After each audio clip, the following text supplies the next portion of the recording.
Bonsoir à tous, merci de votre attention. Voici les titres de l'actualité de ce jeudi, dominés bien sûr par cette attaque terroriste de grande envergure à Londres qui a fait des dizaines de morts et des centaines de blessés dans le nord de la ville.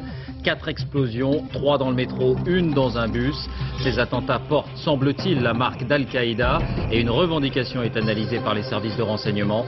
Ce soir, la capitale britannique vit toujours au ralenti. Une partie du centre-ville est bouclée par la police. L'attaque était conçue pour avoir un impact maximum puisque le monde entier a les yeux tournés vers la Grande-Bretagne où Tony Blair accueille le G8. Jacques Chirac, George Bush et les autres chefs d'État et de gouvernement expriment leur horreur et leur détermination à ne pas céder devant le terrorisme. La France, comme plusieurs autres pays, a renforcé les mesures de sécurité. Le plan Vigipirate est relevé au niveau rouge. Que sait-on des groupes terroristes en Europe? Y a-t-il une menace en France? Question que nous poserons au ministre de l'Intérieur, Nicolas Sarkozy. Bonsoir et à tout à l'heure. Ces explosions endeuillent bien sûr le choix de Londres comme ville olympique. La délégation française revenue aujourd'hui de Singapour s'associe à la douleur des Anglais. Nous sommes tous des Londoniens, a lancé Bertrand Delanoë. Autre actualité de cette journée, à l'heure où les incendies repartent, un pyromane a été condamné à 4 ans de prison ferme dans le Var. Il s'agit d'un ancien sapeur-pompier volontaire. Enfin, le Tour de France, étape marquée par une chute collective sur une route glissante de Lorraine. Victoire de l'Italien Bernucci. Lance Armstrong conserve le maillot jaune. Londres est donc passé en quelques heures de la joie au cauchemar. C'était un peu avant 9 h ce matin, à l'heure de pointe donc, que la première explosion a retenti dans le métro. 3 autres ont suivi. Le récit de cette matinée, Thierry Curtet, Arnaud Miguet. Dans les mêmes ambulances, à la fois les blessés pouvant encore marcher et les cas les plus désespérés. Les premiers blessés ont été soignés sur les quais ou sur les trottoirs à la sortie des stations de métro. Mais personne au tout début ne comprend ce qui arrive. La première explosion a provoqué une coupure d'électricité générale. Les passagers vont rester une trentaine de minutes dans les rames, stoppés, sans information. En plusieurs endroits, les tunnels s'emplissent de fumée. Certains casseront les vitres à main nue. Les gens ont commencé à crier parce qu'il y avait une odeur de brûlé. Tout le monde s'est dit qu'on allait mourir. Les gens ont commencé à chanter des prières, à prier Dieu. Ils ont paniqué. On a cassé les fenêtres du métro avec nos mains de manière à avoir de l'oxygène. Mais très vite, en regagnant la surface, ils découvrent les blessés, les plus valides, ceux qui ont pu s'extraire seuls des tunnels. Tout ce que j'ai vu, c'est une lumière jaune. Puis je n'ai plus rien vu, parce que tout à coup, les vitres ont explosé. J'ai été touché au visage et j'ai été plaqué au sol. Quelle a été votre première réaction? J'ai bien cru que j'étais mort. Tout était si noir. Tout a été planifié. La première bombe explose à une heure de grande affluence, 8h51. Quasiment sur la même ligne, 2 autres bombes. En tout, 4 déflagrations en 56 minutes. La dernière, dans ce bus impérial rouge. Il a été complètement soufflé. La police ne parvient pas à établir ici le nombre de victimes. Elle se demande si un kamikaze n'était pas à bord. Ce jeune Français vivant à Londres s'apprêtait à monter dans l'autobus. Je devais prendre le bus 30, en fait, tout simplement. Et je l'ai raté. Il est passé devant moi. Puis j'ai pris un autre bus, en fait, qui allait vers Liverpool Street, la station de métro, qui a explosé aussi. Et donc je suis descendu du bus, j'ai commencé à marcher vers l'autre station, Aldgate, qui a explosé aussi. Donc c'était une série de coïncidences comme ça, c'est assez effrayant. Pour Scotland Yard, l'enquête commence. Les terroristes ont soigneusement choisi leur cible. Les 4 attentats ont touché la capitale britannique en son cœur. Le bilan officiel est de 37 morts et 700 blessés, mais d'après les témoins, il serait plus lourd. Plusieurs heures après, les ambulances sillonnaient toujours les rues de la capitale britannique. Karine Comazzi, Sophie Meyer. Hôpital Royal de Londres. Les premiers blessés arrivent et délivrent péniblement leur premier témoignage. J'ai pensé qu'on avait heurté un train, qu'il y avait eu une collision, parce que nous étions quand même en un seul morceau. Il n'y avait pas d'incendie, toutes les vitres avaient explosé. La tôle était pliée à l'intérieur du wagon. On a ressenti un gros impact, mais sur le coup, on n'a pas du tout pensé que ça pouvait être un attentat terroriste. Déjà, les sauveteurs repartent vers les stations de métro. Celle-ci, Aldgate, ressemble à un hôpital de campagne. Les ambulances chargent des blessés par dizaines. Station Edgware, sur le trottoir, un jeune homme encore choqué. On est monté dans le train et quelques secondes après, ça a explosé. Il a commencé à y avoir de la fumée partout. J'étais dans le wagon de tête avec des gens gravement blessés. On m'a dit qu'à l'arrière, il y avait des gens dans un état bien pire. Des flots de passagers, hagards, sortent du métro, comme on sort d'un cauchemar. Je ne savais pas ce qui se passait, et puis tout à coup, on a été plongé dans le noir. Et après l'explosion? Ça hurlait de partout. Le conducteur est sorti du wagon. Il nous a montré une lumière rouge, on a eu peur. On pensait, enfin, moi je pensais que j'étais déjà morte. J'ai eu une vision d'incendie, il nous a fait remonter le quai et je ne savais pas ce qu'il se passait. Vous en savez certainement plus que moi. Il y avait des gens vraiment très blessés. Je l'ai vraiment échappé belle. Certains s'en tirent avec quelques contusions, beaucoup sont grièvement blessés, plusieurs dizaines y laisseront leur vie.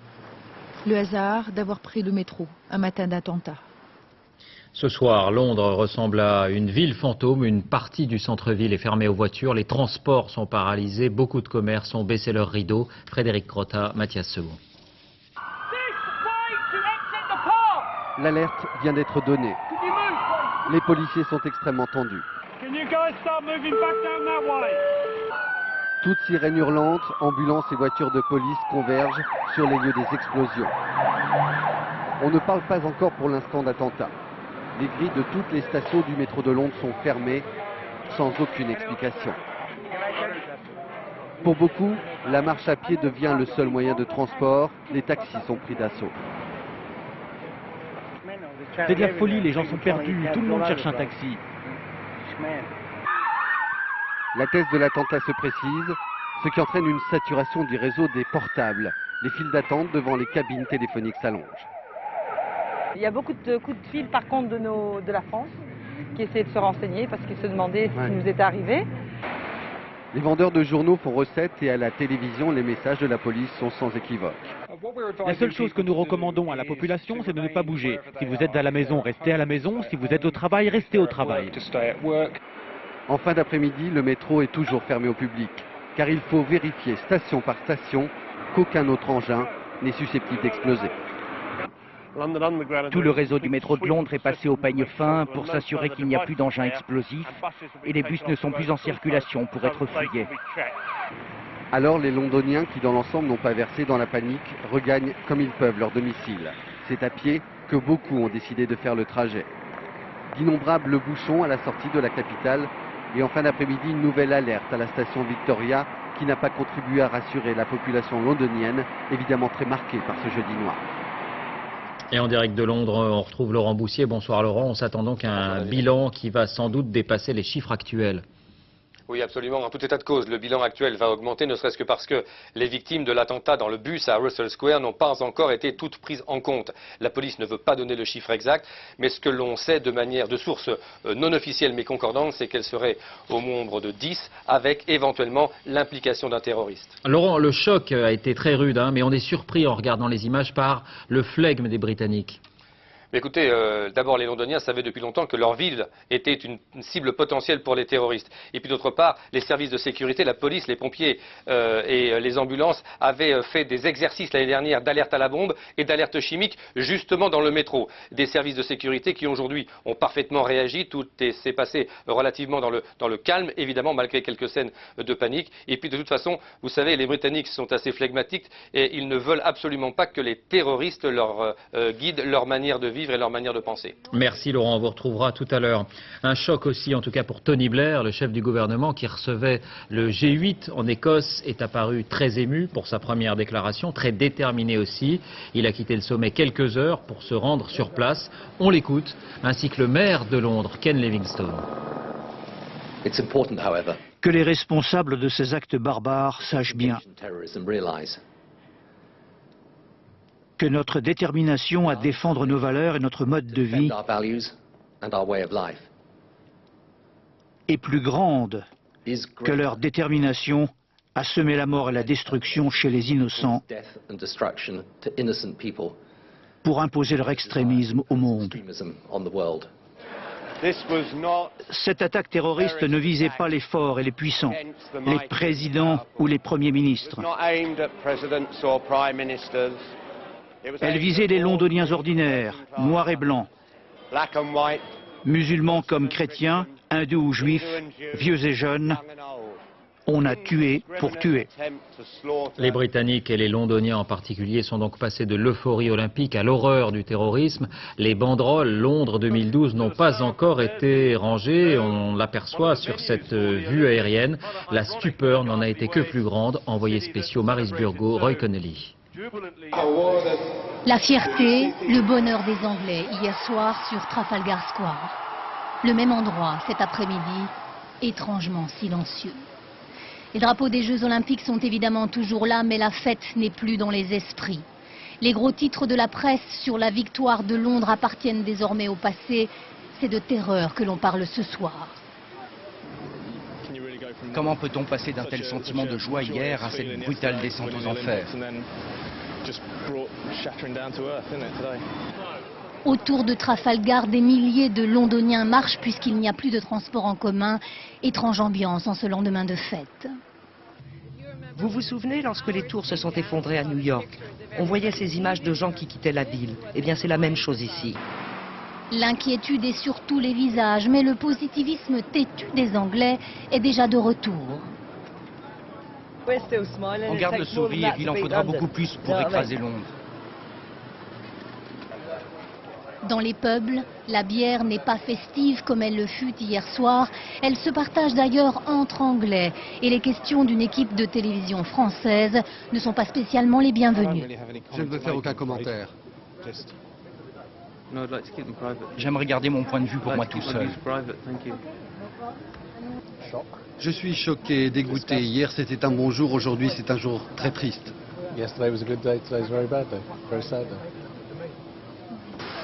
Ce soir, Londres est en deuil. Elle organisera les Jeux en 2012, mais dans les esprits, ils seront à jamais associés à ces attentats. Londres s'apprêtait à organiser de nombreuses manifestations pour fêter sa victoire après l'obtention des Jeux Olympiques de 2012. Toutes ces festivités ont bien entendu été suspendues. Et cette douleur et cette incrédulité aussi, tous les dirigeants de la planète réunis à Gleneagles en Écosse pour le G8 l'ont ressenti aussi. L'émotion était palpable et la solidarité sans faille. Sur place, Véronique Saint-Olive, Francis Forget. Il est 13h10. Les chefs d'État et de gouvernement des nations les plus puissantes du monde, les représentants des grands pays émergents font bloc autour de Tony Blair.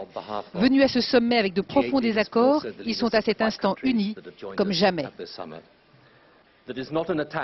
Ce n'est pas un attentat contre un pays en particulier, mais contre toutes les nations et tous les peuples civilisés partout dans le monde. Tous affichent une extrême gravité. C'est l'image historique d'un pacte soudé par la volonté de lutter ensemble contre le terrorisme. La nouvelle d'une explosion dans le métro à Londres est tombée ce matin au château de Gleneagles, au moment précis où Tony Blair accueillait ses hôtes du G8. Il les informe, attentat ou accident, on ne sait pas encore. Mais dès le début de la réunion, on apprend les explosions dans les bus. Il n'y a alors plus de doute. Solidarité, compassion, détermination, les déclarations s'enchaînent. Ces actes sont inqualifiables. Ce mépris à l'égard de la vie humaine est quelque chose que nous devons combattre avec une fermeté sans cesse accrue et toujours plus solidaire.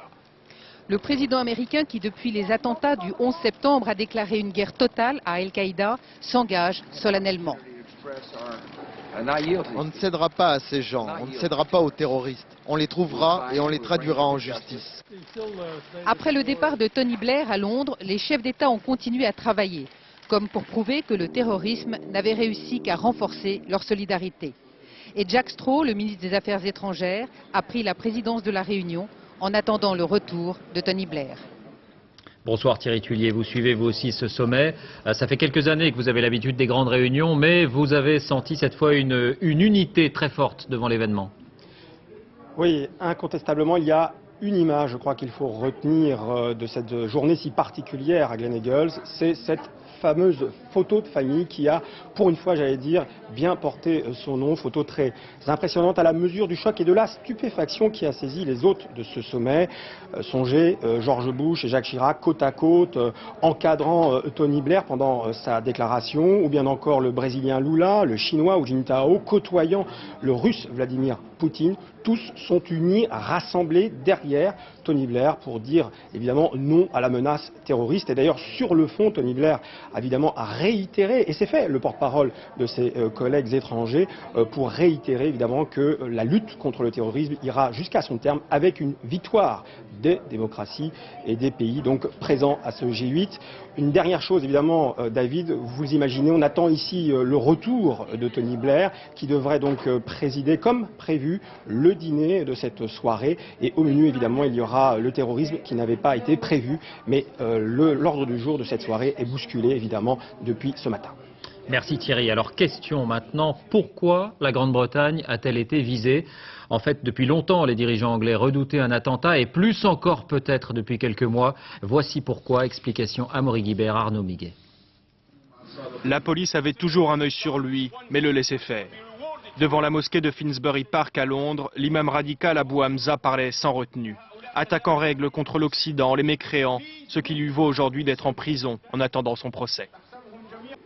Beaucoup de non-croyants sont des espions, même s'ils ne font rien. Si les musulmans ne peuvent pas les réduire à l'esclavage ou les vendre sur un marché, alors tuez-les.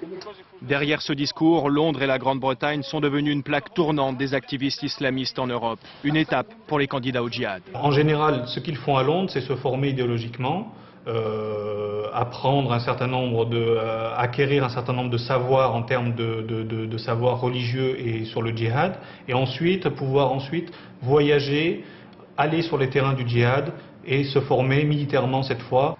Exemple concret dans cette maison de Manchester où est passé un Français mort dans un attentat suicide en Irak. Un homme formé en Bosnie, en Afghanistan, d'une discrétion absolue lorsqu'il était en Angleterre. Son ancien colocataire dit se souvenir d'un bon musulman qui allait régulièrement à la mosquée mais sans plus.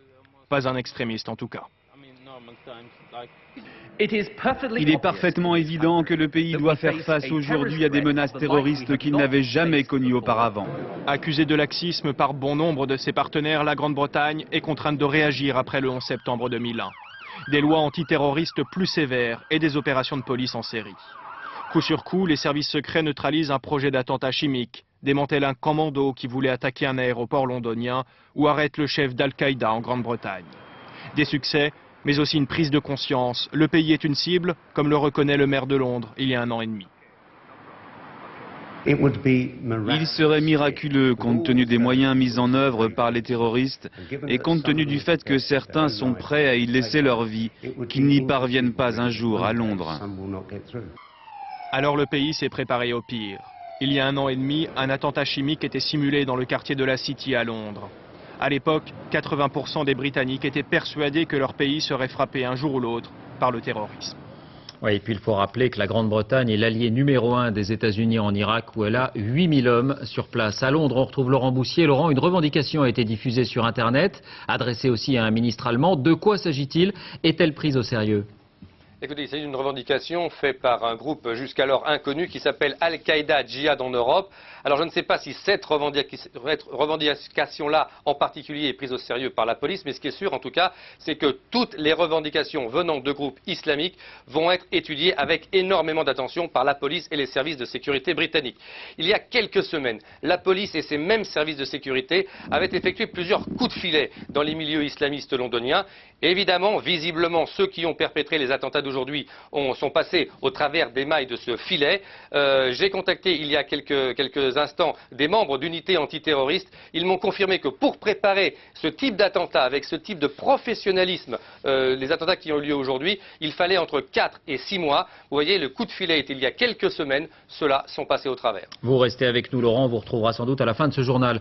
Le terrorisme est donc de retour au cœur de l'Europe. Difficile de ne pas faire le rapprochement avec l'attentat commis en Espagne il y a 16 mois et qui avait fait 191 morts. Comme à Madrid, ce sont les transports publics qui ont été visés. Comme à Madrid, il y a eu plusieurs explosions presque simultanées. Florence Bouquilla. En gare d'Atocha, ce 11 mars 2004, plusieurs explosions retentissent. Il est tôt et comme dans le métro de Londres aujourd'hui, des centaines de voyageurs se rendent à leur travail.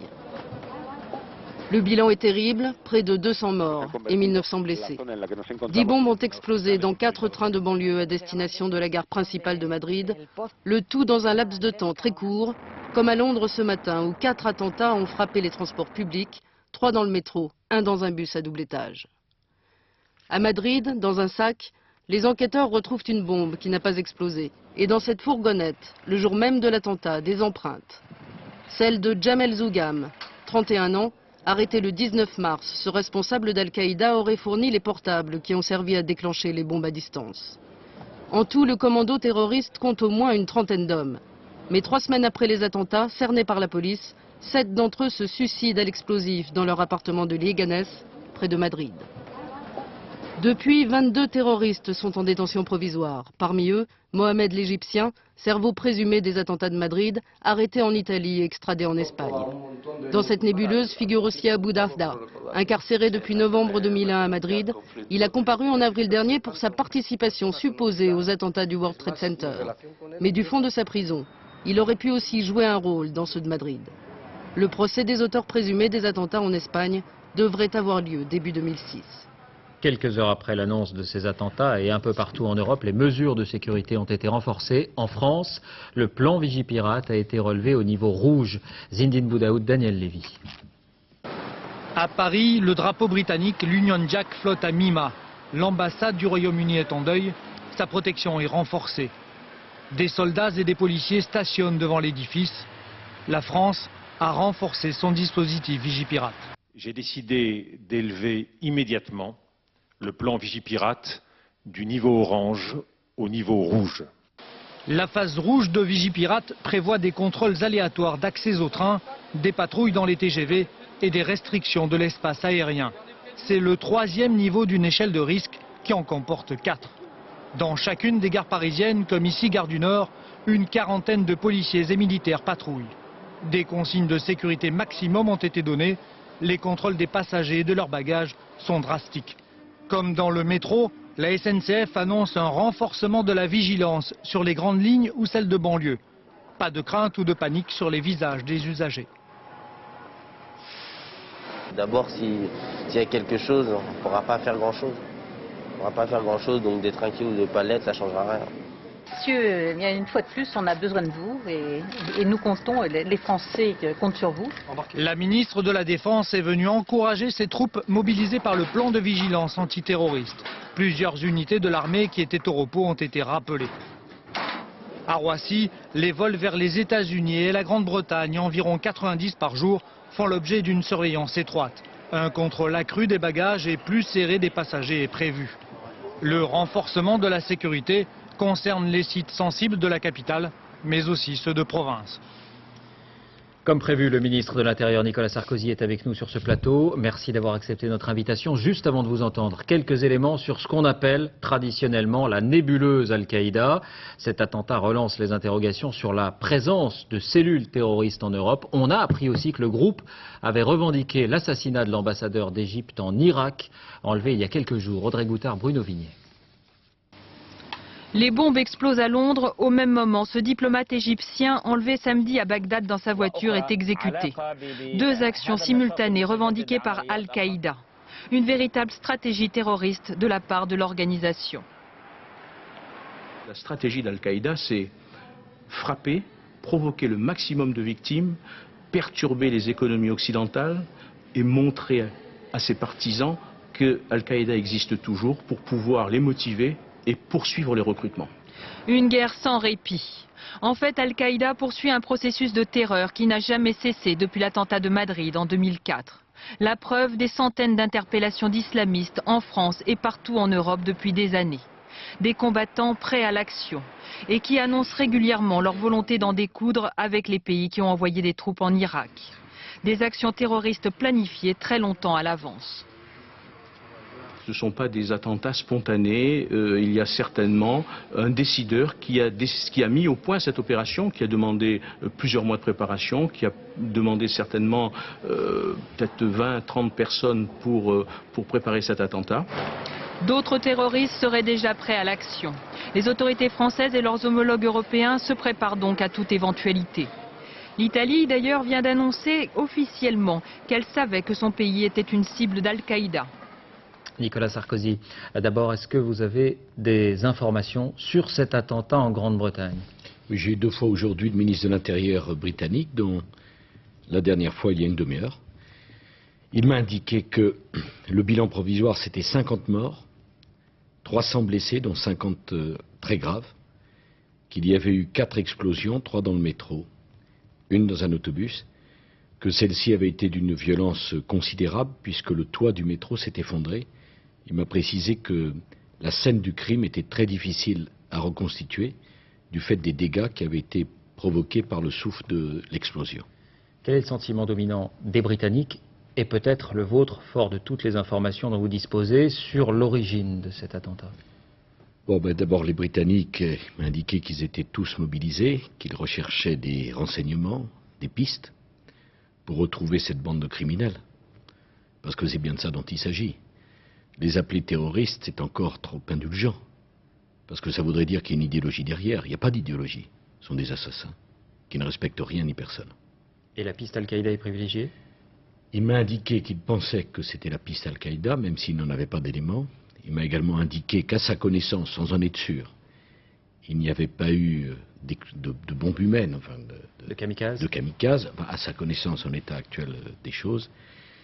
J'ai moi-même décidé d'envoyer 5 fonctionnaires de police immédiatement par avion spécial pour aller sur place, recueillir tous les éléments possibles pour que nous en tirions le plus rapidement possible un certain nombre de conclusions. Car enfin, ce qui s'est passé à New York, ce qui s'est passé à Madrid, ce qui s'est passé à Londres aujourd'hui, qui nous disons bien sûr toute notre solidarité, notre compassion, se passe dans des démocraties. La France est une démocratie. Y a-t-il une menace terroriste en France aujourd'hui, plus forte qu'il y a quelques mois? Il n'y a pas une menace précise terroriste, mais nous prenons toutes ces affaires extrêmement au sérieux, car nous savons parfaitement que les terroristes pourraient avoir la volonté de frapper en France. Ils ont déjà frappé par le passé.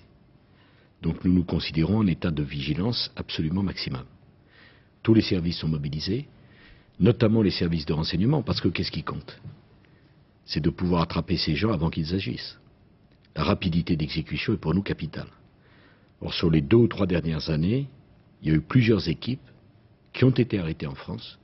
L'équipe qu'on a appelée celle de Romainville. Les derniers, les 7 de Limoges et de Montpellier, où nous savons qu'ils savaient faire des explosifs, qu'ils savaient fabriquer des éléments pour déclencher ces explosifs à distance, et que par conséquent, on ne peut pas considérer que nous sommes à l'abri. Ces groupes-là avaient des projets terroristes? Ces groupes-là, écoutez, quand on a des recettes pour constituer des explosifs, quand on trouve chez eux des éléments pour constituer les explosifs, on peut penser qu'ils ne plaisantent pas. Et par conséquent, pour nous, la menace existe. Cette menace est plus forte aujourd'hui qu'il y a quelques mois. Est-ce qu'il y a aujourd'hui des groupes en France, des groupes dormants, pour reprendre un langage couramment utilisé, qui seraient prêts à passer à l'action? Alors qu'est-ce qu'on constate? Parce qu'il faut à la fois donner dans une démocratie toutes les informations. Parce que la démocratie, c'est la transparence. Et qu'on n'a rien à cacher aux citoyens. Et en même temps, il ne faut pas provoquer de phénomène de panique, car c'est exactement ce que souhaite cette bande d'assassins. Alors qu'est-ce qu'on constate? On constate plusieurs phénomènes. D'abord du côté du terrorisme algérien, le GSPC, qui a fait allégeance à la mouvance Al-Qaïda. On a découvert avec beaucoup de crainte que certains Français illuminés étaient passés par l'Irak. L'Irak étant un foyer. Et que la mouvance Al-Qaïda, ce qu'elle voulait déstabiliser, c'était les démocraties. L'ennemi, c'est la démocratie. Ce sont les droits de l'homme, c'est la liberté. Et tout ceci crée un terreau dont notre pays n'est malheureusement pas absent. C'est la raison pour laquelle nous avons beaucoup renforcé les services de renseignement, parce que l'action préventive, partout en France, puisque les dernières arrestations ont lieu à Montpellier et à Limoges. D'autres avaient eu lieu à Romainville. Cette action préventive, c'est encore la meilleure façon de prévenir le risque. Et si le niveau rouge, si le plan Vigipirate a été relevé au niveau rouge, c'est de la précaution ou c'est en réponse à une menace précise? Bon, si vous voulez, on en a parlé avec le Premier ministre 1 heure après les événements. Si nous ne mettons pas le plan Vigipirate au niveau rouge, alors qu'il y a au moins 50 morts, dans des actes terroristes à Londres, quand est-ce qu'on le mettra? Alors ce mouvement de Vigipirate, ça veut être deux choses. C'est d'abord 1000 militaires en 2 jours qui vont venir sur le terrain, renforcer les équipes de la police et de la gendarmerie. Mais c'est aussi une façon de dire aux Français que chacun d'entre nous, on est comptable de la sécurité de l'autre.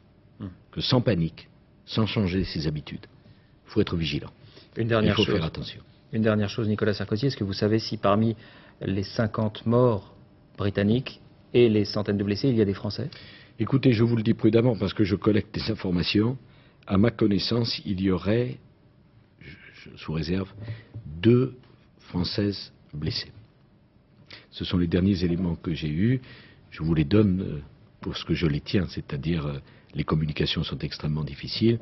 Et demain, on pourra faire un point plus précis quand les policiers que nous avons envoyés à Londres reviendront et que nos amis britanniques auront eux-mêmes plus de renseignements sur ce drame qui vient de se passer chez eux. Merci, Monsieur le Ministre, d'avoir répondu à nos questions. Toute la journée, la SNCF a déconseillé aux voyageurs de se rendre en Grande-Bretagne. Et en cette période de départ en vacances, l'atmosphère était évidemment un peu particulière à Lille ou à la gare du Nord à Paris. Anne-Sophie Chaumier-Lecomte, Marianne Masse, Romain Clément. Il est vivement recommandé aux passagers de ne pas voyager aujourd'hui, sauf en cas de nécessité absolue.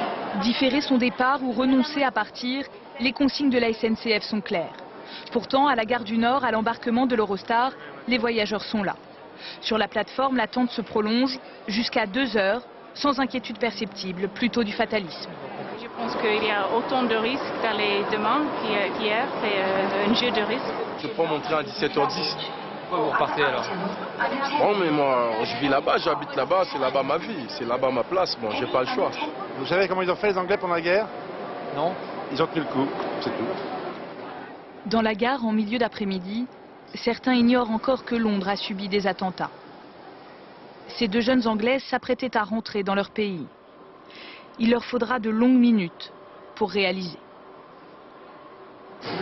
Dans l'autre gare Eurostar, celle de Lille, des affichettes préviennent les voyageurs qu'à Londres, ils ne trouveront ni bus ni métro. La plupart décident de partir quand même, certains renoncent. Autant laisser les secours et puis les gens faire leur boulot. Voilà. Est-ce qu'il y a des possibilités de remboursement? Oui, monsieur, vous pouvez... La SNCF attend de voir demain le nombre de voyageurs au départ pour Londres afin de mesurer l'impact réel des attentats sur le trafic. Bonsoir Agnès Molinier, vous êtes en direct de la gare du Nord. Peut-on parler de retour à la normale ce soir? Écoutez David, c'est en tout cas ce qu'annonce la SNCF. La vente des billets au guichet est redevenue normale depuis plusieurs heures, après avoir été interrompue en début d'après-midi. Et il n'y aurait plus de retard des Eurostars en provenance de Londres depuis environ 18 heures. Or, on l'a vu dans le reportage à l'instant, il y a eu beaucoup de perturbations aujourd'hui. 2 trains ont même carrément été annulés entre Bruxelles et Londres parce que les personnels d'Eurostar basés dans la capitale britannique n'arrivaient pas à rallier la gare de Waterloo pour prendre leur service. Et c'est d'ailleurs essentiellement pour ne pas ajouter à cette paralysie, pour ne pas en rajouter, que la compagnie Eurostar dissuadait, on l'a vu aussi, les passagers de partir aujourd'hui plutôt que pour de réelles raisons de sécurité, puisque la société Eurotunnel a fait savoir qu'il n'y avait pas de menace particulière dans le tunnel sous la Manche. En revanche, malgré tout, la sécurité a été renforcée à la gare du Nord, ici à Paris. La présence policière a été doublée, elle est passée de 30 à 60. Et puis des militaires et des gendarmes mobiles sont arrivés ce soir. Merci Agnès pour ces dernières précisions. Et puis si vous avez de la famille ou des proches à Londres, eh bien, le ministère des Affaires étrangères a mis en place une cellule de crise et 2 numéros d'appel sont à votre disposition. Vous les découvrez, le 01 45 50 34 60 et le 0800 174 174. Ces explosions endeuillent bien sûr le choix de Londres comme ville olympique. La délégation française, revenue aujourd'hui de Singapour, s'associe à la douleur des Anglais. Anouk Burel, Jean-Marc Nouknouk. Ils sont partis déçus de la défaite, ils reviennent choqués par les attentats. Le commandant de bord a informé l'équipe en plein vol. Messieurs, dames, vous en doutez tout de suite, on a pensé aux Londoniens, aux victimes, aux familles des blessés. On est de tout cœur, vraiment de tout cœur avec eux, vraiment de tout cœur avec eux. On a pris déjà un premier coup sur la tête hier. On voit que le pire de la vie reprend ses droits, je dirais, sur l'actualité. Et que, voilà, que c'est un désastre dont tout le monde voudrait se passer, bien sûr. Ça nous a choqués. Tout de suite, on s'est dit, mon Dieu, si on avait eu l'élection pour nous hier, peut-être que ça sera pareil aujourd'hui. On peut tout imaginer après. Mais c'est terrible, quoi. Ah oui, on était dans une dynamique de fête, de fête sportive en tout cas, je parle sur le plan planétaire, quoi, hein. Et puis d'un seul coup, il y a quelque chose qui coupe tout ça, et avec un terrible choc. Comme quoi on n'est pas à l'abri, quoi, hein. Donc après Madrid, après Casablanca, après... c'est terrible. Bertrand Delanoë était venu les accueillir à l'aéroport. Tous repartent amers et solidaires avec les Anglais. Bertrand Delanoë qui était arrivé un peu plus tôt dans la journée à l'aéroport du Bourget. On écoute le maire de Paris. La compétition olympique, c'est dérisoire par rapport à des attentats dans une ville qui s'en prennent à des innocents. Et de ce point de vue-là, il n'y a pas d'ambiguïté. Nous sommes tous, de ce point de vue-là, londoniens. Je ne suis pas tout à fait londonien olympique, mais par rapport à cette épreuve qui est imposée au peuple de Londres aujourd'hui à travers les attentats, je suis totalement dans la solidarité, l'affection même. Voilà, oubliez donc pour l'instant l'amertume exprimée hier après l'échec de la candidature de Paris. En revanche, on le disait dès hier soir, beaucoup des infrastructures prévues pour les Jeux Olympiques en France devraient être maintenues, peut-être pas avec le même calendrier. Daniel Wolfrom, Nathalie Gallet. Le repère olympique des Batignolles a bien triste mine aujourd'hui, planté tout seul, devant le plus grand terrain disponible de la région parisienne, 45 hectares d'un seul tenant. C'est ici au nord de Paris que le village olympique aurait dû voir le jour, mais l'aménagement de ce site, des Batignolles, reste toujours programmé. C'est d'abord un parc, des logements, autant au détail près je ne sais pas, mais certainement un programme de logement important, et puis également des activités, des équipements, des bureaux, etc. Même chose pour le centre aquatique d'Aubervilliers. Il est maintenu, même si l'on a un peu de mal à imaginer ce que sera ici une piscine dernier cri. Ce sera le même projet. Ce sera les 2 bassins olympiques et le bassin de Plongeau. Pas de problème non plus pour la base nautique de Vers-sur-Marne, à l'est de Paris, avec ou sans JO. On continuera d'y ramer. Et c'était prévu, on ira pédaler au vélodrome de Saint-Quentin-en-Yvelines. Mais en revanche, la plupart des grands équipements olympiques sont annulés, à l'image du Superdôme, sorte de palais omnisport. Il devait relier Paris et la banlieue nord en permettant de jeter des passerelles au-dessus du périphérique. Tout le quartier de la Chapelle devait en profiter. Si rien n'est fait, il va rester tel qu'il est, bien mal en point. Autre actualité de cette journée, les feux de forêt. À l'heure où les incendies repartent, un pyromane a été condamné à 4 ans de prison ferme dans le Var. Il s'agit d'un ancien sapeur-pompier volontaire de 56 ans. Il avait été repéré par des témoins. Yannick Aroussi, Emmanuel Zini. C'était jeudi dernier en fin d'après-midi. Roger Pacchini et ses hommes sont les premiers sur le départ de feu. Et le feu, il a démarré de là. Le départ était... Il y avait une tas de branches. Grâce à leur intervention, le foyer au cœur du massif forestier est vite noyé. La catastrophe est évitée. Bilan, quelques dizaines de mètres carrés calcinés et une rencontre très suspecte. Le gars en question, il est sorti avec son véhicule, il m'a ignoré complètement. Alors, vu son attitude, j'ai relevé le numéro de police. L'homme interpellé par les gendarmes a été jugé hier en comparution immédiate. Roger Isler a 56 ans, pompier volontaire il y a une quinzaine d'années, contraint à la démission à cause de son alcoolisme. Il a invoqué pour sa défense une maladresse avec une cigarette. Je pense que malheureusement il était sous l'empire d'un état alcoolique, qu'il a effectivement allumé sa cigarette et que je ne sais pas ce qui lui est passé par la tête. Il réfléchira en cellule, condamné à 4 ans de prison ferme, une sanction exemplaire appréciée par le maire de la commune qui s'était constitué partie civile. Le criminel ne se promènera pas de quelques jours, ce qui nous donne satisfaction. Je fais partie de ceux qui pensent que les personnes qui agissent de telle façon doivent être punies et sévèrement punies. L'homme est également soupçonné dans un autre départ de feu, ce qu'il nie totalement. Avec cette condamnation, la justice a certainement voulu frapper les esprits en ce début de saison d'incendie. Le succès de la privatisation de Gaz de France, quelques 3 200 000 particuliers ont souscrit à l'offre de l'État. 22% du capital du gazier était vendu, vous le savez. L'opération devrait rapporter 4,5 milliards d'euros qui seront affectés à l'entreprise d'une part, au désendettement de l'État et au financement de l'innovation industrielle d'autre part. Première cotation demain à midi. Économie encore avec le classement des 500 plus grandes fortunes de France. Il est réalisé comme chaque année par l'hebdomadaire Challenge. Numéro 1, Bernard Bernard Arnault, président du groupe LVMH, avec un patrimoine estimé à 14,3 milliards d'euros. Vincent Fourcade, Jean-Jacques Le Garec. Bernard Arnault, un prince du luxe, aujourd'hui sacré roi des affaires. Vuitton, Dior ou encore Kenzo, propriété de Bernard Arnault. Il possède le premier groupe mondial de luxe, LVMH. Il est maintenant l'homme le plus riche de France. Sa fortune dépasserait les 14 milliards d'euros. À titre de comparaison, c'est suffisant pour s'offrir 56 Airbus A380, 25 Stades de France ou encore 4 porte-avions Charles de Gaulle. Pour la première fois, il monte sur la plus haute marche du podium et détrône Liliane Bettencourt, propriétaire de L'Oréal. Avec plus de 11 milliards d'euros, elle reste tout de même la femme la plus riche de France. Numéro 3, Gérard Mullier et sa famille, propriétaire du groupe Auchan, 10 milliards tout rond. Les 3 vainqueurs du classement annuel des 500 Français les plus riches, et ce constat, il est de plus en plus dur d'intégrer ce top 500. La fortune minimum pour intégrer le classement de Challenge, il est passé de 15 millions il y a à peu près 10 ans à 40 millions d'euros. Et effectivement, bon, je veux dire, c'est une progression qui va largement au-delà de ce qu'est la progression du PIB et de l'inflation, à l'évidence. Mais même très fortunés, ces Français sont encore loin de pouvoir rivaliser avec les plus riches de la planète. Comme par exemple Bill Gates, fondateur de Microsoft, il possède à lui seul plus de 37 milliards d'euros. C'est toujours le record à battre.